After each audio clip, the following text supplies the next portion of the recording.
lah Iran. Intinya nih sentimen anti Amerika nih luar biasa sekali di negara kita ini. Dan semua didasari sama kebencian buta.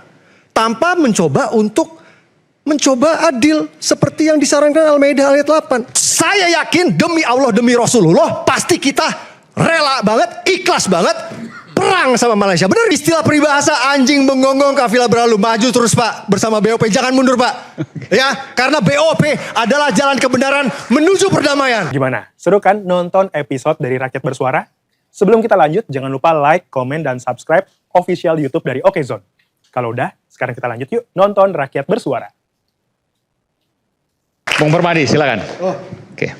Sorry, gue tata negara ini gue nggak ngerti sampai ngantuk gue dengernya tadi. Jadi Bang Aiman, gue ini seorang Muslim dan gue ini diajarin di Al-Quran bahwa jangan karena kita membenci suatu kaum kita berlaku tidak adil.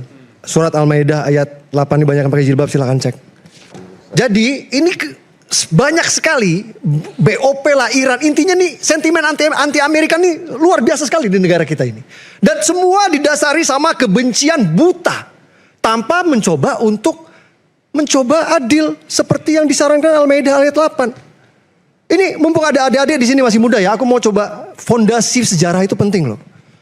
Padahal adik-adik tahu nggak? Amerika tuh punya peran besar sekali pada kemerdekaan kita.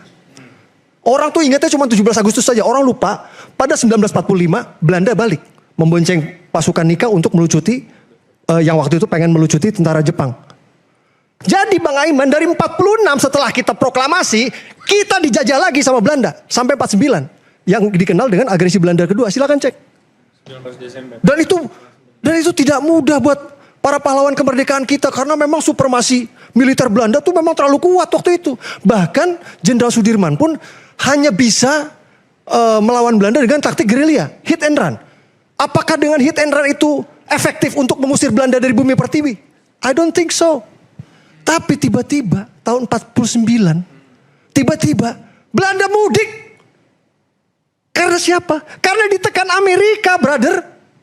Jadi, biar adik-adik tahu, tahun 1949 Amerika itu tiba-tiba ngancem ke Belanda. Hei Belanda, lu kalau masih jajah Indonesia, gue stop bantuan lu. Ini fakta sejarah ini. Waktu itu kan Belanda baru selesai perang dunia kan, hancur-hancuran kan. Amerika bantu lewat Marshall Plan namanya, program. Bukan cuma itu aja. Amerika nyeret Belanda, lu duduk. Dipaksa duduk berunding sama Indonesia. Itulah yang kita kenal dengan konferensi meja bundar di Den Haag.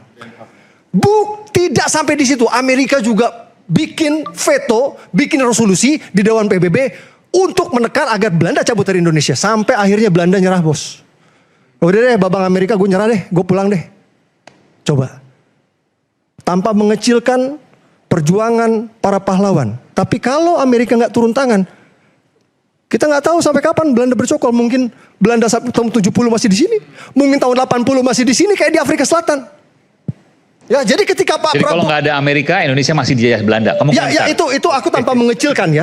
Tanpa mengecilkan. Tapi peran Amerika besar sekali yang bikin Belanda pulang kampung waktu itu. Okay. Ini banyak ahli-ahli di sini yang tukang-tukang baca pasti tahu. Kalau memang mereka tidak asli historis, mereka tidak minim literasi sejarah pasti tahu. Jadi ketika Pak Prabowo waktu itu ngomong, jangan lupakan jasa Amerika. Betul. Pak Prabowo tuh ngomongnya karena dia ngerti sejarah. Oke, kita balik lagi ke Amerika lawan Iran. Oke, ini aku tarik mundur ya, karena fondasi sejarah itu penting adik-adik. Jadi adik-adik di sini perlu tahu. Kembali lagi ya, prinsipnya adalah jangan karena kita membenci suatu kaum kita berlaku tidak adil. Berusahalah adil untuk Amerika. Coba pahami kenapa Amerika nyerang Iran. Jadi adik-adik perlu tahu, Iran ini adalah salah satu donatur terbesar untuk dua kelompok militer di Timur Tengah. Yang satu namanya Hizbullah di Lebanon, yang satu namanya Hamas di Gaza. Bang Aiman, dari tahun 1992, Iran ini udah ngasih duit ke Hizbullah 700 juta sampai 1 miliar dolar per tahun. Dan mulai tahun 2005, Iran ngasih duit ke Hamas 100 juta sampai 300 juta per tahun. Duitnya dipakai apa adik-adik? Dipakai beli roket, dipakai beli rudal untuk nembak ke Israel, untuk ngebunuh warga sipil Israel. Selama puluhan tahun. Sekarang balikin ke kita ya. Adik-adik pikir nih, ya pakai hati ya. Ini misalnya nih Malaysia ya, ngasih duit ke teroris. Terus terorisnya beli bom. Bomnya dipakai buat ngebunuh rakyat Indonesia. Kira-kira perasaan kita gimana?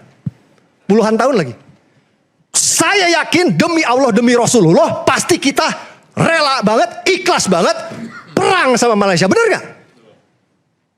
Wah, diserang-serang terus.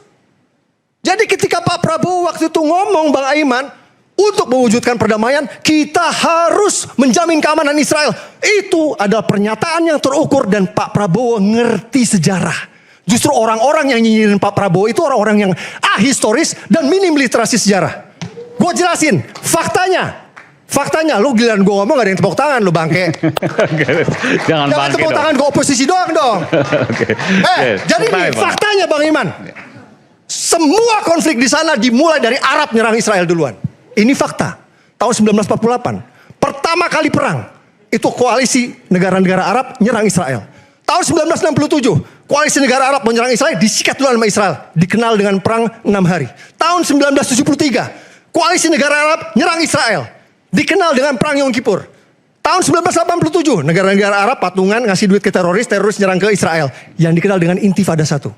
2001, negara-negara Arab ngasih duit ke teroris nyerang ke Israel. Yang dikenal dengan Intifada 2 sampai balik ke yang saya bilang tadi, tahun 92. Hizbullah dikasih duit sama Iran. Tahun 2005, Hamas dikasih duit sama. Puluhan tahun konflik. Gara-gara Arab kagak bisa lihat, Yahudi diem. Tuh dia lagi diem, kita serang yuk. Makanya Pak Prabowo udah benar. Kalau mau damai, ya jangan nyerang si Israel. Jadi, keputusan Pak Prabowo membawa Indonesia ke board of peace ini sudah benar. Kalau kita lihat dari sisi sejarah. Karena memang board of peace Trump ini memang niatnya ingin mewujudkan perdamaian. Dengan cara apa? Dengan cara mentiadakan donatur yang memberikan duit ke teroris. Makanya dia nyerang Iran. Itu yang diserang sama Iran bukan rakyatnya loh. Rezimnya loh. Amerika cuma pengen rezim Iran yang suka ngasih duit ke teroris itu diganti. Dengan rezim yang tidak pernah ngasih duit ke teroris. Simple. Tidak ada donatur, tidak ada teroris, tidak ada perang. Tidak ada perang, damai. Tepuk tangan dong. Jangan si Bang Ferry doang yang ditepuk tanganin sama lu. Bisa saya tanggapin? Dikasih berapa sama Bang Ferry? Jadi sekali lagi ini kalau Pak Prabowo denger ya. Kalau Pak Prabowo denger nih ya. Maaf. Istilah peribahasa anjing menggonggong kafilah berlalu. Maju terus Pak bersama BOP. Jangan mundur Pak. Ya, karena BOP adalah jalan kebenaran menuju perdamaian. Terima kasih. Kita boleh merespon. Boleh saya ngomong. Oke, silakan Prof. Amerika kenapa turun tangan pada 1948-49 itu karena ada. Jangan ngaco ya Pak ya, tolong ya. Oh iya, ini Anda juga baca sejarah dong.